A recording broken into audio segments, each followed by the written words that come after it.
मसीह के नाम में आप सबको शांति मिले मेरे भाई और बहनों। जैसे मैंने अपने पिछली टीचिंग में आपसे बात करी थी, पवित्र आत्मा आज हमारी ज़िंदगियों से क्या चाहता है, और मैंने आपसे बात किया था कि पवित्र आत्मा आज हमारे साथ सहभागी होना चाहता है। वो चाहता है कि हम उसके साथ एक सहमति में चलें, ताकि हम अपनी ज़िंदगियों में वो होता हुआ देखें जैसा परमेश्वर के वचन में लिखा है। मैं आपके बीच में एक वचन पढ़ना चाहती हूँ और यहाँ लिखा है रोमियो 4 चौथा अध्याय उसकी 17 आयत, book of Romans chapter 4 verse 17। जैसा लिखा है कि मैंने तुझे बहुत सी जातियों का पिता ठहराया है। तो यहाँ पर पौलुस प्रेरित अब्राहम के बारे में बात कर रहे हैं, जब परमेश्वर ने अब्राहम से वायदा किया था।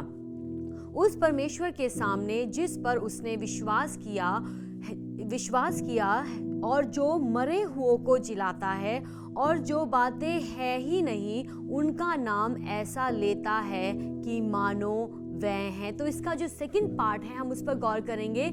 यहाँ पर लिखा है परमेश्वर उन बातों को जो है ही नहीं ऐसे बुलाते हैं कि जैसे वो हैं। और परमेश्वर का वचन कहता है कि हमें परमेश्वर के समान विश्वास होना चाहिए, और पवित्र आत्मा उसी विश्वास को हमारी जिंदगियों में लाता है जब हम पवित्र आत्मा के साथ परमेश्वर के वचन के मुताबिक सहमत होते हैं। तो जब हम परमेश्वर के वचन पर सहमति रखते हैं और पवित्र आत्मा के साथ सहमत होते हैं और जब हम वचन की घोषणा करते हैं, हम उन बातों को जो फिजिकल दुनिया में, जो शारीरिक दुनिया में हमें नहीं दिख रही है, इंसानी दिमाग से नहीं समझ आ रहा है, लेकिन हम वचन के मुताबिक उन बातों की घोषणा करते हैं। हम वचन के मुताबिक अपनी जिंदगियों के ऊपर उन बातों को बोलते हैं और परमेश्वर का आत्मा उसके मुताबिक काम करता है। हम पढ़ेंगे एक आयत, यशाया नबी की किताब उसका 55 अध्याय और उसकी 8 और 9 आयत। क्योंकि यहोवा कहता है मेरे विचार और तुम्हारे विचार एक समान नहीं है, ना ही तुम्हारी गति और मेरी गति एक सी है। क्योंकि मेरी और तुम्हारी गति में और मेरे और तुम्हारे सोच विचारों में आकाश और पृथ्वी का अंतर है। तो यहाँ पर परमेश्वर का वचन कहता है कि तुम्हारे सोचने के तरीके में, और परमेश्वर कहते हैं मेरे सोचने के तरीके में इतना अंतर है जैसा जमीन और आसमान में। परमेश्वर कहते हैं मेरे काम करने का तरीका अलग है, लेकिन तुम्हारे काम करने का तरीका अलग है। कैसे हम जानते हैं परमेश्वर किस प्रकार से काम करते हैं और परमेश्वर का क्या तरीका है? जब हम परमेश्वर के वचन को पढ़ते हैं और जब हम उसके मुताबिक अपनी जिंदगियों में घोषणा करते हैं और उस वचन पर विश्वास करते हैं, पवित्र आत्मा साथ जुड़ जाता है और वो तैयार होता है जैसा हम परमेश्वर के वचन के मुताबिक विश्वास कर रहे हैं उसके मुताबिक काम करने के लिए। तो हम एक सहमति में आ जाते हैं। अब हमारी इच्छा नहीं रहती, लेकिन हमारी प्रार्थना ये हो जाती है कि पिता जैसे आपकी इच्छा स्वर्ग में पूरी होती है, हमारी जिंदगियों में भी वैसे ही पूरी हो। तो एक व्यक्ति जब पवित्र आत्मा के साथ सहभागिता में चलता है, पवित्र आत्मा के साथ सहमति में चलता है, वो व्यक्ति को परमेश्वर की इच्छा क्या है जानने में बिल्कुल भी मुश्किल नहीं होती है, क्योंकि अब वो एक साथ उनके साथ जुड़ा है। वो परमेश्वर की आत्मा की बातों को सुनता है, वचन का उस व्यक्ति को समझ है, और वो एक ऐसी जगह पर आ जाते हैं, एक व्यक्ति वचन के अपने वचन पर विश्वास करके, और पवित्र आत्मा वो एक सहमति में आ जाते और वहां से परमेश्वर की आत्मा का काम शुरू होता है और परमेश्वर की आत्मा को कोई भी रुकावट नहीं होती है। जैसे हमने पहली सीरीज में भी सुना था और वचन में भी लिखा है कि हमारा जिस्म परमेश्वर की आत्मा का मंदिर है। फॉर एग्जाम्पल, अगर दो लोग एक घर के अंदर रहते हैं और उन दो लोगों में सहमति नहीं है, वो दो लोग इकट्ठे बहुत लंबा नहीं रह पाएंगे। इसी प्रकार से जब परमेश्वर का आत्मा हमारे अंदर वास करता है, तो हमारे लिए बहुत जरूरी है हम उसके साथ सहमति में चलें, क्योंकि अगर एक व्यक्ति परमेश्वर की आत्मा के साथ सहमति में नहीं चलता है परमेश्वर के वचन के मुताबिक, तो बहुत लंबे समय तक वो परमेश्वर की आत्मा की सहायता प्राप्त नहीं कर सकता, क्योंकि एक समय आएगा परमेश्वर का आत्मा उस व्यक्ति की कामों में इंटरफेयर नहीं करेगा, क्योंकि वो जेंटलमैन है और वो कभी भी जोर जबरदस्ती नहीं करता है। लेकिन जब हम परमेश्वर की आत्मा के साथ सहमत होते हैं और उनको अलाउ करते हैं, परमेश्वर के वचन पे विश्वास करते हुए, वचन की घोषणा करते हुए, उस वचन के मुताबिक परमेश्वर का आत्मा जिंदगियों में काम करता है। प्रभु यीशु मसीह के पास एक व्यक्ति आया और उस व्यक्ति का नाम था निकोदेमुस, जिसके बारे में हम यूहन्ना रचित सुसमाचार उसका 3 अध्याय और उसकी 9 आयत में पढ़ते हैं। 9, 10 और 12 आयत मैं आपके बीच में पढ़ूंगी। यहाँ पर लिखा है, निकोदेमुस ने उसको उत्तर दिया कि ये बातें क्यों कर हो सकती हैं। तो यहाँ पर प्रभु यीशु मसीह से वो कुछ सवालों को पूछने आता है। प्रभु यीशु मसीह उसे कहते हैं, जब तक एक व्यक्ति जो व्यक्ति शरीर से जन्मा है वो शारीरिक है, जो व्यक्ति आत्मा से जन्मा है वो आत्मिक है, और जब तक एक व्यक्ति आत्मा से जन्म ना ले ले वो नया जन्म नहीं पा सकता और वो स्वर्ग के राज्य में दाखिल नहीं हो सकता। तो अब निकोदेमुस प्रभु यीशु मसीह से उत्तर करता है कि ये सब बातें कैसे हो सकती हैं, क्योंकि अभी भी वो परमेश्वर की बातों को अपने इंसानी दिमाग से समझने की कोशिश कर रहा था। हम परमेश्वर की बातों को कुछ हद तक दिमाग से समझ सकते हैं, अपने इंसानी दिमाग से हम कई कारण बता सकते हैं, कई हम चीज़ें समझ सकते हैं, लेकिन एक लेवल आता है जहाँ पर हमारा इंसानी दिमाग परमेश्वर की बातों को संभाल नहीं सकता और वो बिल्कुल अनलिमिटेड है, हम उसको लिमिट नहीं कर सकते हैं। कई बार हमारा दिमाग परमेश्वर की बातों को समझ नहीं पाता कि ये कैसे लॉजिकली ये कैसे पॉसिबल है। लेकिन मैं आपको बता दूं, परमेश्वर का वचन आत्मा है और हम उसको अपने आत्मा में ग्रहण करते हैं। जब हम उसको अपने आत्मा में रिसीव करते हैं, वो हमारी जिंदगियों में काम करना शुरू कर देता है। तो निकोदेमुस को ये लगा ये कैसे पॉसिबल है, ये शारीरिक अगर हम अपनी आंखों से देखें ये बिल्कुल इम्पॉसिबल है। एक बच्चा फिर से कैसे अपनी माँ के गर्भ में जाकर दोबारा से जन्म ले ले। लेकिन प्रभु यीशु मसीह उसे कहते हैं, 10 आयत में लिखा है, उसके इस क्वेश्चन को सुनकर प्रभु यीशु मसीह ने उसे कहा, तू इजराइलियों का गुरु होकर भी क्या इन बातों को नहीं समझ सकता, इन बातों को नहीं समझता है? क्योंकि ऑब्वियसली अगर वो इजराइलियों का गुरु था, उसको वचन की बहुत ज़्यादा समझ होगी, लेकिन अभी भी वो वचन को रिलीजियस तरीके से पढ़ रहा होगा। हो सकता है वो वचन को सिर्फ अपने इंसानी दिमाग से समझने की कोशिश कर रहा होगा। लेकिन जब पवित्र आत्मा हमारी मदद करता है और वो वचन को समझाता है, हम आत्मिक बातों को गहराई से समझते हैं। वो अभी भी शारीरिक चीज़ों से शारीरिक लेवल पे समझने की कोशिश कर रहा है, लेकिन परमेश्वर का वचन आत्मा है, ऐसा वचन में लिखा है। और 12 आयत जब हम पढ़ते हैं, प्रभु यीशु मसीह कहते हैं, जब मैंने तुमसे पृथ्वी की बातें कही और तुम प्रतीति नहीं कर सकते हो, तो यदि मैं तुमसे स्वर्ग की बातें कहूँ तो फिर क्यों कर प्रतीति करोगे? तो प्रभु यीशु मसीह ने यहाँ पर साफ साफ कहा, जो मैं तुमसे बातें करता हूँ वो इस दुनिया की नहीं है, वो इस शारीरिक दुनिया की नहीं है। और जब मैं तुमसे शारीरिक दुनिया की बातें कर रहा हूँ तुम उनको नहीं समझ पा रहे हो, तो अगर मैं तुमसे आत्मिक दुनिया की बातें करूं तुम कैसे उन बातों को समझोगे? तो यहाँ पर प्रभु यीशु मसीह, और भी कई जगहों पर हम देखते हैं प्रभु यीशु मसीह आत्मिक दुनिया के बारे में और शारीरिक दुनिया के बारे में बात करते हैं, 2 दुनिया के बारे में बात करते हैं। और आत्मिक दुनिया बहुत रियल है। जैसे मैंने आपसे कहा, जब आप कुछ बातों को बोलते हैं जिस पर आप विश्वास करते हैं, चाहे वो गलत है चाहे सही है, तो वो बातें आत्मिक दुनिया में एक फॉर्म ले लेती हैं, एक रूप धारण करती हैं, और शारीरिक दुनिया में हम उसके मुताबिक होता हुआ देखते हैं।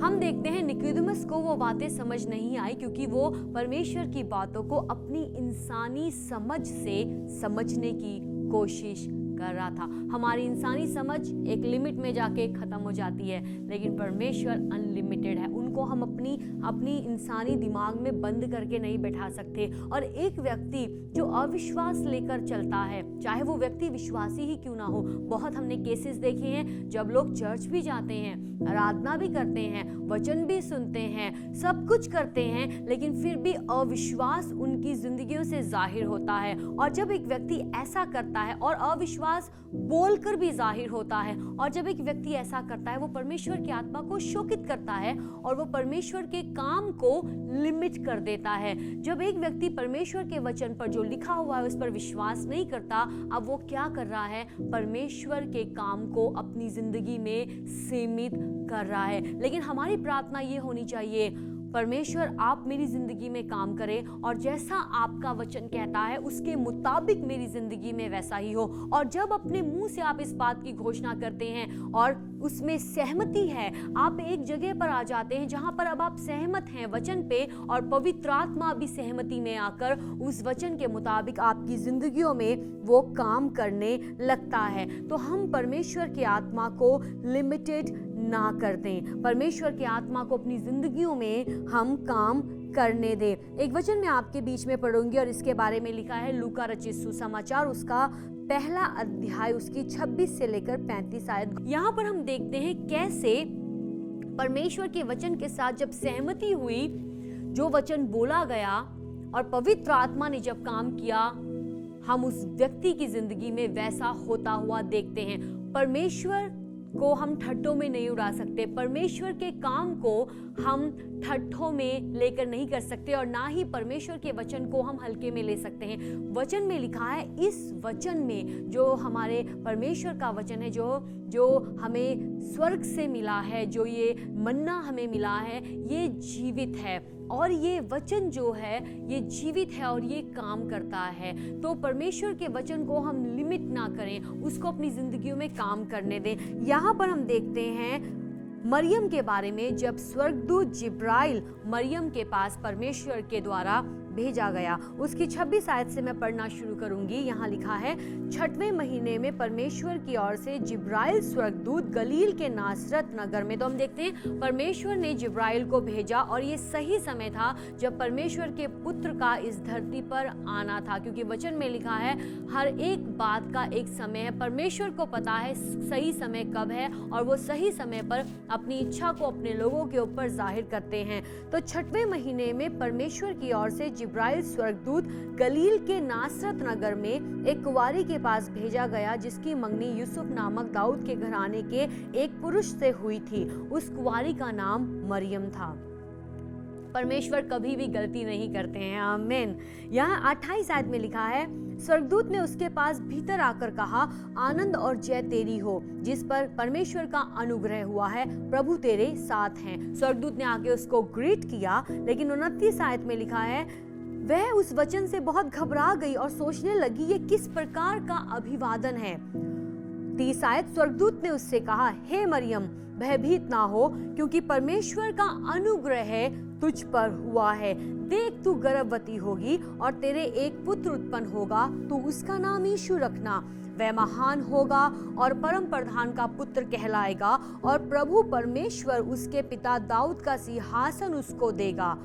33 आयत, और वह याकूब के घराने पर सदा राज्य करेगा और उसके राज्य का अंत ना होगा। तो यहाँ पर हम देखते हैं एक के बाद एक भविष्यवाणी जो प्रभु यीशु मसीह के बारे में थी और जो भविष्यवक्ताओं की किताब में भी लिखी थी। और परमेश्वर का स्वर्गदूत जिब्राइल, जो आर्कएंजल है, प्रभु की उपस्थिति में खड़ा होता है, वो परमेश्वर का संदेश लेकर मरियम के पास आता है और जैसा भविष्य में होने जा रहा है, जिस पुत्र को मरियम ने जन्म देना था, उसके बारे में एक एक करके भविष्यवाणी का शब्द बोला जा रहा है, वचन की घोषणा की जा रही है। लेकिन यहाँ पर आगे जब हम पढ़ते हैं 34 आयत में, मरियम ने स्वर्गदूत से कहा, अब ये क्वेश्चन है मरियम के अंदर, ये कैसे होगा, हाउ इज इट पॉसिबल?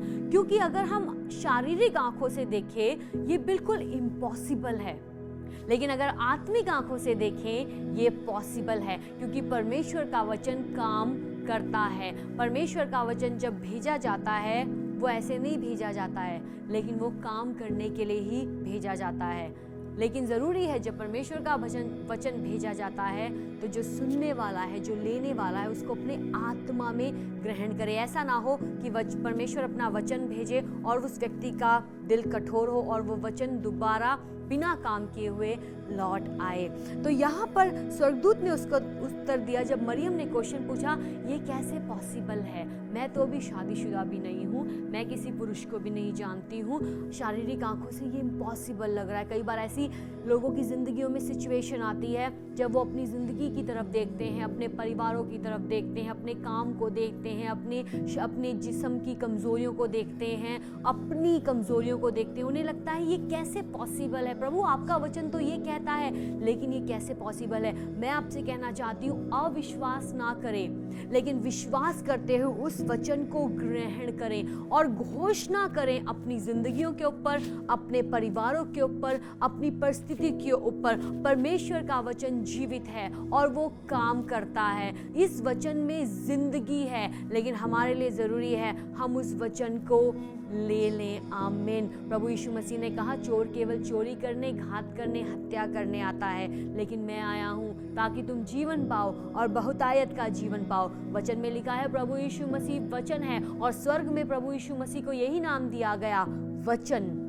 ये नाम दिया गया है वचन। और प्रभु कहते हैं, जब मैं आता हूँ मैं जिंदगी को लेकर आता हूँ, और ये वचन आज आपसे बात कर रहा है। जब आप आज इस वचन को ग्रहण करते हैं, अविश्वास ना आने दें। मरियम कई तरीके की मरियम ने क्वेश्चन पूछा, ये कैसे पॉसिबल है, लेकिन जिब्राइल स्वर्गदूत ने उसको उत्तर दिया, और कहा स्वर्गदूत ने उसको उत्तर दिया 35 आयत में, पवित्र आत्मा तुझ पर उतरेगा और परम प्रधान की सामर्थ तुझ पर छाया करेगी, इसलिए वह पवित्र जो उत्पन्न होने वाला है परमेश्वर का पुत्र कहलाएगा। स्वर्गदूत ने कहा, एक मिनट मरियम, मैं तुझे बता दूं ये कैसे पॉसिबल होगा। मैंने इस वचन की घोषणा कर दी है, लेकिन जब परमेश्वर का आत्मा तुझ पर उतरेगा और परम प्रधान का सामर्थ तुझ पर छाया करेगा, जो इम्पॉसिबल है वो पॉसिबल होता हुआ दिखने लगेगा। आज परमेश्वर का आत्मा कहाँ है? जो लोग प्रभु यीशु मसीह पर विश्वास करते हैं, परमेश्वर का आत्मा उनके जिस्म में, उनके शरीर में आकर वास करता है। परमेश्वर का आत्मा आज आपके अंदर है, लेकिन जो आज आप वचन ले रहे हैं, क्या आप उस पर विश्वास कर रहे हैं? क्या आप उस पर घोषणा कर रहे हैं? और जब आप विश्वास के साथ घोषणा करते हैं, आप विश्वास करते हैं, परमेश्वर का आत्मा उस विश्वास को देखता है, अविश्वास को नहीं वो देखता। जब वो अविश्वास को देखता है वो दुखित होता है, लेकिन जब वो विश्वास को देखता है वो आनंदित हो जाता है, कहता है अब मेरे लिए सही समय है, अब जैसा ये व्यक्ति परमेश्वर के वचन के मुताबिक कह रहा है, मैं वैसा इसकी जिंदगी में करूंगा। आमीन। तो हम अपनी एवरीडे लाइफ में जैसा वचन के मुताबिक घोषणा करते हुए अपनी जिंदगियों में वैसा होता हुआ देखते हैं। और इसके बाद जब हम आगे इन अध्यायों में पढ़ते हैं, मरियम ने कहा, तेरी दासी के साथ वैसा ही हो जैसा वचन बोला गया है। आमीन। तो वचन है, लेकिन पवित्र आत्मा के साथ मिलकर वो वचन काम करता है। आमीन। तो हम अपनी जिंदगियों में परमेश्वर की आत्मा को अविश्वास के साथ शोकित ना करें। एक मैं आपके बीच में वचन पढ़ूंगी और इसके बारे में लिखा है गलातियों की पुस्तक, उसका 5 अध्याय, उसकी 16 आयत और 25 आयत मैं आपके बीच में पढ़ूंगी। यहाँ पर लिखा है, पौलुस प्रेरित कहते हैं, पर मैं कहता हूँ आत्मा के अनुसार चलो तो तुम शरीर की लालसा किसी रीति से पूरी ना करोगे। यदि हम आत्मा के द्वारा जीवित हैं तो आत्मा के अनुसार चले भी। और जो मैंने आज आपसे बात कही कि पवित्र आत्मा हमारे साथ एक सहमति में चलना चाहता है, लेकिन कई बार लोगों को लगता है ये कैसे पॉसिबल है, कैसे संभव है। मैं आपको प्रोत्साहित करना चाहती हूँ, ये हमारे बल हमारी शक्ति से नहीं है, लेकिन परमेश्वर की आत्मा के द्वारा संभव है। वो हमें सहायक करके दिया गया है। जब हम उसको पुकारते हैं वो हमारी सुनते हैं और हमारी मदद करते हैं, क्योंकि प्रभु का ये वायदा है, वो हमारे लिए सहायक करके भेजा गया है। तो ये सब कुछ आत्मिक दुनिया में शुरू होता है, ये सब कुछ स्पिरिचुअल रैलम में शुरू होता है। एक व्यक्ति कैसे अपने अविश्वास के ऊपर विजय पाता है, एक व्यक्ति कैसे अपनी मुंह से निकली गलत बातों के ऊपर विजय पाता है, एक व्यक्ति कैसे अपनी सोच, जो गलत सोचें आती हैं उनके ऊपर विजय पाता है। जैसे हमने पहले भी वचन में पढ़ा था इफिसियों की किताब में कि एक व्यक्ति परमेश्वर के पवित्र आत्मा को शोकित कर सकता है, और उसके बारे में हमने पढ़ा था कैसे गलत बातों से निंदा करके, अविश्वास की बातें बोलकर। लेकिन अब सवाल ये है, एक व्यक्ति जो इस प्रकार से अपनी जुबान का इस्तेमाल करता है, एक विश्वासी व्यक्ति, वो कैसे इन बातों के ऊपर, इन कमजोरियों के ऊपर विजय पा सकता है। वचन में इसके बारे में लिखा है, जब आत्मा के अनुसार एक व्यक्ति चलता है, शरीर की लालसा वो व्यक्ति किसी भी रीति से पूरी नहीं कर सकता है। तो हमारे लिए ज़रूरी है हम आत्मा के चलाए चलें। आत्मा का चलाए चलना पवित्र आत्मा की आवाज़ सुन के भी है, पवित्र परमेश्वर के वचन को पढ़ के हम आत्मा के चलाए चलते, क्योंकि परमेश्वर का वचन आत्मा है। जब वचन हमारे अंदर है, परमेश्वर का आत्मा हमें गाइड करता है और हमें पता होता है कि ये सब गाइडेंस परमेश्वर के वचन के मुताबिक है। आमीन। तो परमेश्वर का आत्मा हमारी जिंदगियों में काम करना चाहता है, और तो अब हमारे लिए ज़रूरी है हम अपनी आत्मिक जिंदगियों को सही करें, क्योंकि आत्मिक जिंदगी जब सही हो जाती है, बाकी सारी आसपास की चीज़ें, आसपास की ज़िंदगी, आसपास के काम, वो सब अपनी अपनी जगह पर आने लगते हैं। लोग अपनी आसपास की ज़िंदगी सही करते हैं, लेकिन अपनी आत्मिक ज़िंदगी की ओर ध्यान नहीं देते हैं। लेकिन हम प्रभु के लोग एक बात जानते हैं, जब आत्मिक चीज़ें सेट हो जाती हैं, शारीरिक चीज़ें अपने आप वो अलाइनमेंट में आ जाती हैं, वो उस लाइन में आ जाती हैं। पौलुस कहते हैं, मैं अपने जिस्म को रोज मारता और कूटता हूँ। हमारा जो जिस्म है, हम उसको अपने ऊपर मास्टरिंग ना करने दे, वो हमारा मास्टर ना बन जाए, लेकिन होने दे हम लोग अपने आत्मिक जिंदगियों में मजबूत हो जाएं, परमेश्वर के वचन को लेते हुए, और हमारा आत्मा हमारी जिस्मानी चीज़ों के ऊपर नियंत्रण करे। परमेश्वर का आत्मा हमारी जिंदगियों के ऊपर नियंत्रण करें। आमीन। तो हम वो लोग नहीं हैं जो शारीरिक अभिलाषाओं से चलते हैं और लालसाओं से चलते हैं, लेकिन हम वो लोग हैं जो आत्मिक बातों को समझते हैं। और ये आप आत्मिक बातों को आप कैसे समझते हैं? जब आप प्रभु के साथ समय बिताते हैं, आप वचन को जानते हैं। परमेश्वर के वचन में लिखा है, वहाँ पर साफ साफ लिखा है, मेरी प्रजा के लोग, परमेश्वर कहते हैं, ज्ञान की कमी के कारण नाश हो रहे हैं।